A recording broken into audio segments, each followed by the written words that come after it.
I was, standing in my own driveway at 6:30 in the morning, holding a ridiculous $150 fine from my HOA. My crime? Letting my truck idle for 12 minutes while it defrosted. 12 minutes. But here's the thing they didn't know about me: I'm a contract lawyer who specializes in municipal codes and housing regulations. And what they really didn't know was that their entire HOA was about to implode because of this one stupid fine. Stay with me, because by the end of this story, 3 board members resigned, the HOA lost over $40,000, and I never paid a single cent of that fine. In fact, they paid me. This is the story of how I turned a petty HOA power trip into the most satisfying legal beatdown of my career. Let me set the scene. It's January in Minnesota. If you've never experienced a Minnesota winter, imagine your freezer, but angrier. We're talking -15 degrees, wind chill making it feel like -30. The kind of cold where your nostrils freeze shut when you breathe. I bought my house in this HOA community 3 years prior. Nice neighborhood, reasonable dues, seemed well maintained. The HOA had always been pretty hands-off, which I appreciated. I'm a single dad with 2 kids, work long hours, and I just wanted a quiet place to raise my family. But 6 months before this incident, the HOA board had an election. 3 new members joined, and they brought with them what I can only describe as a militant enthusiasm for rules. Suddenly, we're getting notices about mailbox heights, approved paint colors for front doors, and the exact species of flowers allowed in gardens. Most people in the neighborhood just grumbled and complied. But I had a feeling this was going to escalate. I just didn't know I'd be the flashpoint. So that morning, I'm running late. My daughter forgot her science project at home, so I had to rush back to grab it before taking the kids to school. It's that brutal kind of cold where your car literally won't function properly until the engine warms up. I start my truck, turn the heat on full blast, and go back inside to grab the project and my coffee. Standard winter morning routine that literally everyone in Minnesota does. The defroster needs time to melt the ice on the windshield. It's not optional. It's a safety issue. I'm inside for maybe 12, 13 minutes tops. When I come back out, there's a bright orange violation notice tucked under my wiper blade. I pull it out, confused. Violation of HOA Covenant Section 7.3.2, no vehicle shall idle in any driveway for more than 5 minutes. Fine, $150. Second violation, $300. Third violation, forced compliance and potential lien on property. I'm standing there, coffee in one hand, this absurd notice in the other, watching my breath create fog clouds in the Arctic air, and I'm thinking, they've got to be kidding. But here's what really got me. There's a timestamp on the notice, 6:23 a.m. Someone was watching. Someone on the HOA board was actively monitoring the neighborhood at 6:30 in the morning in sub-zero temperatures to catch people warming up their cars. That's not community management. That's a power trip. I'll be honest with you. My first instinct was to just pay the fine. $150 is annoying, but it's not worth the headache, right? Wrong. That night, after the kids went to bed, something bothered me. I pulled out my HOA covenant documents, all 127 pages of them, and I started reading. Really reading. Section 7.3.2 did exist. But here's what it actually said. No vehicle shall idle in any driveway for more than 5 minutes for non-essential purposes between the hours of 10 p.m. and 7 a.m. to minimize noise disruption. Non-essential purposes. They added that fine for essential winter defrosting without the qualifier. And 6:30 a.m.? That's within the time frame where the rule didn't even apply.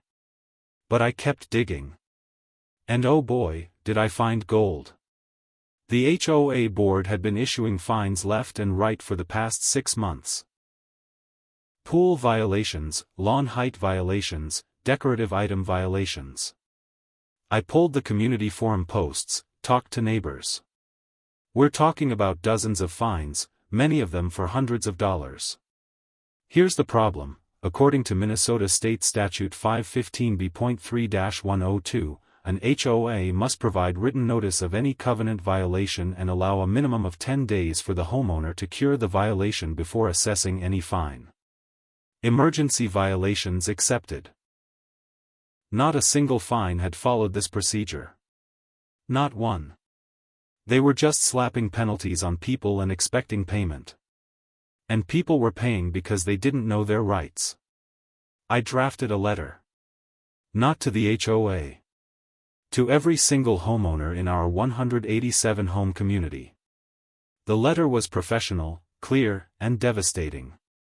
I outlined the illegal fine structure, the state statutes they were violating, the total amount of money illegally collected, over $23,000 in 6 months. Their rights under Minnesota law. A demand for a special meeting to recall the board. I also attached a formal legal complaint I'd filed with the Minnesota Attorney General's office regarding the HOA's practices. Because yes, I did that too. Within 48 hours, my phone didn't stop ringing. Neighbors I'd never even spoken to were calling, furious. People who'd paid $400 for having their garbage bins visible from the street. A retired veteran who'd been fined $500 for flying an American flag that was non-regulation size. The community Facebook group absolutely exploded. Over 140 homeowners showed up to the emergency meeting we demanded. The fire marshal had to come because we exceeded the clubhouse capacity.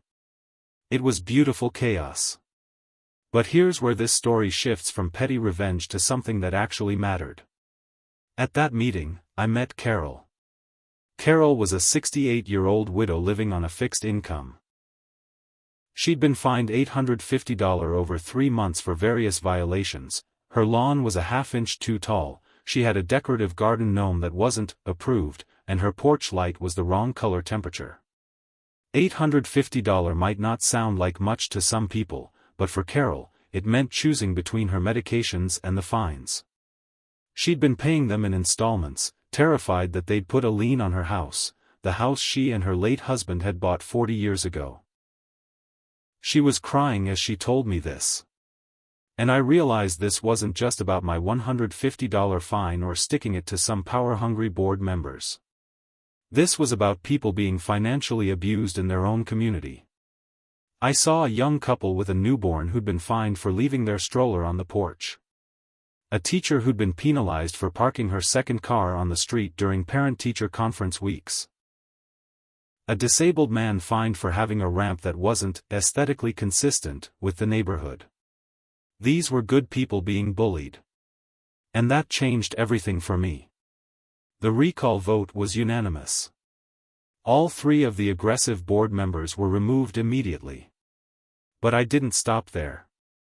I filed a class action complaint on behalf of all affected homeowners. The HOA's insurance company took one look at the evidence and settled immediately. They knew they had no defense. Every single homeowner who'd been illegally fined received a full refund plus 15% interest. Carol got her $850 back. The young couple got their money.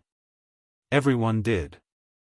The HOA also had to pay for an independent audit of all their practices, implement new transparent fine procedures that actually complied with state law, and provide legal training for all future board members. Total cost to the HOA? Just over $41,000. My personal fine? Dismissed with a written apology. But the best part? We elected a new board of actually reasonable people. Carol is now on it. The disabled veteran is the treasurer. And me? I'm the new compliance officer, specifically to make sure this never happens again. We rewrote the covenants to be reasonable. Yes, we still have rules, common areas need maintenance, extreme violations need addressing. But we added protections, mandatory cure periods, appeals processes, hardship exceptions, and caps on fines. So what's the moral of this story? First, know your rights. I can't stress this enough. Whether it's an HOA, a landlord, an employer, most bullies count on you not knowing the rules. Read your contracts. Understand the laws that protect you. Second, stand up not just for yourself, but for others who can't. I could have paid that $150 and moved on. But Carol couldn't afford to fight back. That young couple with the newborn didn't have the time or energy.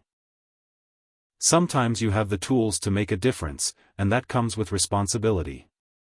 And third, choose your battles, but when you choose one, fight it all the way. Half measures just embolden bullies. It's been 2 years since the Great HOA Revolt, as we now call it. We have neighborhood barbecues now. People actually know their neighbors. Carol bakes cookies for the whole street during Christmas. And every winter morning, you'll see dozens of trucks idling in driveways while people defrost their windshields in peace. Last week, I saw one of the old board members who'd issued my original fine.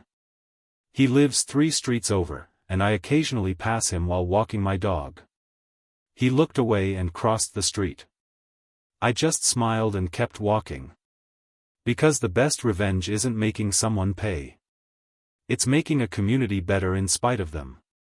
And that $150 fine they tried to hit me with? I framed it. It hangs in my home office as a reminder: never underestimate what can happen when you push someone who knows how to push back. Thanks for listening. If you're dealing with an HOA nightmare, don't give up. Know your rights, organize your neighbors, and fight back legally and properly. You've got this.